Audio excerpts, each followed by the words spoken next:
Hello and welcome to Neurodivergent Solutions, a bite-sized episode of the Divergent Paths podcast. I'm Dr. Regina McMenomy, and I'm here to share one insight at a time to help you live, work, and lead with your whole self. No masking required. So let's talk about masking, and specifically masking at work.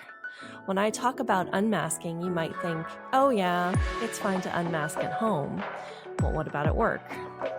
It's true that one of the places where people are usually expected to mask is in their work environment. So what does it mean to unmask at work? And what can we do about it? So let's talk about masking in general. So when I talk about masking, I'm not talking about like just hiding things. Masking involves more of like camouflaging your neurodivergent traits to appear more neuronormative or neurotypical.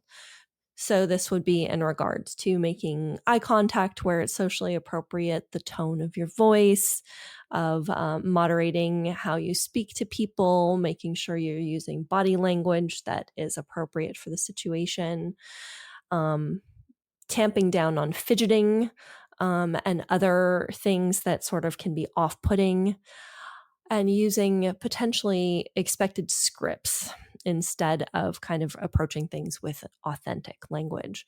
An example of like an appropriate masking script that you might have at work would be if somebody asks you how you're doing, and instead of giving like an authentic answer like, oh, I have a headache and no, I didn't sleep really well or whatever you might give, you just say, oh, I'm fine, thanks, how are you? Or the expectation in that social interaction is more just a passing acknowledgement of each other's existence rather than an actual in-depth conversation. Masking is generally not conscious. We're generally not thinking about it. I have often told the story that I had no idea I was masking until I started understanding what it meant to be neurodivergent and started kind of breaking through, where the performance was versus where my authentic self is. It is something that we do to stay safe. It's in response to a threat, usually. That threat of feeling not accepted. And it is definitely something that people do in order to stay employed. Masking can often be praised as professionalism, as a way to appear professional in the workplace. But it's a performance that is rooted in inauthenticity. And anytime we're acting out of alignment with who we are and away from our accepted self and our accepted neurodivergence, all of that creates internal stress. Long-term masking can lead to burnout. It can lead to emotional detachment where you don't really know what your feelings are because you've been masking them for so long.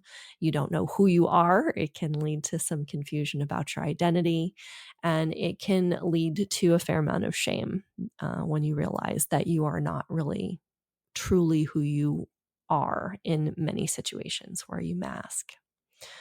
So we sometimes think of masking behaviors as appearing mature. Now, when I was a kid, I was always praised for being a very kind of grown-up child. And part of that came from the fact that I was, the youngest in my family by 20 years. My cousins weren't my age. So I was kind of more grown up than I might have been for just situational. But it was also the fact that I learned very early and very young how to mask my ADHD. Which I think when I was younger was largely inattentive, where I just didn't really pay attention to the external world as much as I did my internal world. So I was praised for being mature, and that's something that had followed me for a lot of my life through my young adult age, through college, etc. I was always praised for being mature, and a lot of that was masking as opposed to, being my authentic self. So when we want to talk about maturity, what maturity should be perceived as is emotional regulation. Like being able to emotionally regulate yourself is really being mature.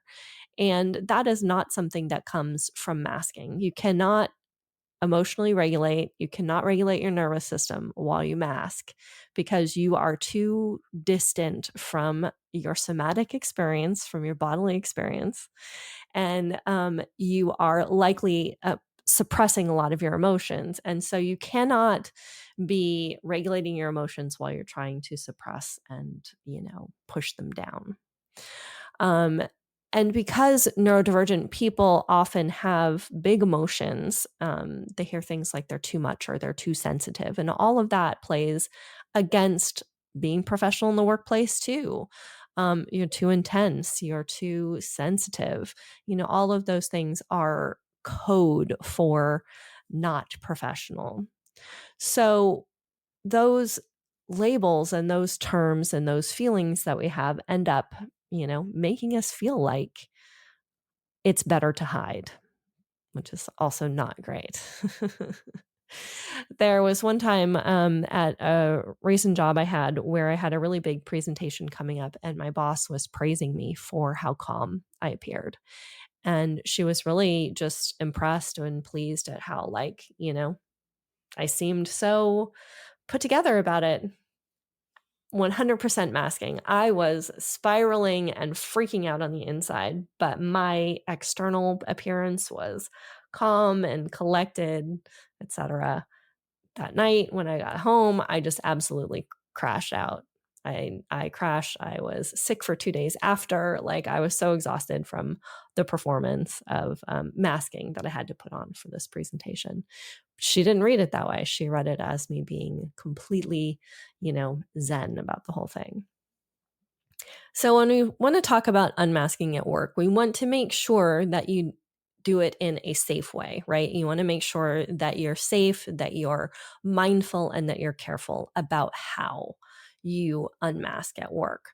So where it feels threatening to be your authentic self, we want to make sure we can still make accommodations for your neurodivergence. So one of the first things I suggest is start with some self-accommodations. Use noise canceling headphones if they help for you. Use visual timers. Take as many breaks as you can within reason, not to get into trouble, but, make sure to take your breaks. Even if you're hyper-focused, make sure to take the breaks. And use quiet or unobtrusive fidgets, like things that maybe don't make a lot of noise, but are things that you can use quietly at your desk. And C, where appropriate, if you work in a virtual or remote environment, using some off-camera time to help you just not have to be perceived. Something I haven't used but might be helpful is in some video meeting software, you can turn off your small version of your camera so you don't have to see your camera. So sometimes that helps people to be able to turn off that little inset that shows how you look on the camera. So if you don't have to look at yourself, sometimes that'll help reduce the camera anxiety as well. Don't necessarily wait for permission from your boss to start doing some of these things. Just start kind of slowly implementing them and see if and where they might help. Another way to do this is to use some scripts to have some things practiced that you can say if you're put in a situation that might demand you mask or might demand you do something that you're uncomfortable with or isn't an authentic response. If you're working on a project and you don't have a clear deadline, say something like, I work better with clear deadlines and clear outcomes. Can you clarify what's a priority and what needs to be done when? If somebody wants to schedule a meeting with you or wants to just kind of stop in your office and talk to you about something, or if somebody picks up and calls your teams and hasn't set up in a meeting ahead of time, say, I don't really do well with spontaneous meetings. Can we follow up in writing about this? Can we make sure we get something written down so I know what the expectations are? And these might sound like small things, but what this really is training yourself for setting boundaries, which is something that you also need to learn how to do when you're unmasking. You need to learn how to set boundaries, because it's really easy to just kind of plow over your boundaries when you're pretending you are somebody you're not. As well, ask me how I know. So the small acts of setting boundaries are going to be really good ways for you to not have to like fully disclose your neurodivergence, but to start that practice of saying, you know, this doesn't work for me. I need to work in this kind of environment instead. And another way to sort of help you unmask at work is to build connections with colleagues that you start to perceive as potentially also neurodivergent or who might have similar struggles as you do.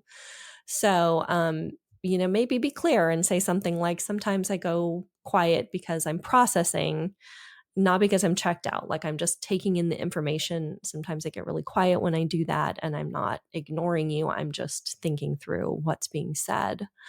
Or, you know, lead with curiosity. Like, if somebody else is on a Zoom meeting with you and it looks like they're struggling through something, say, hey, did you catch this? Because I didn't see that this was on the agenda, or I'm not sure what the notes were.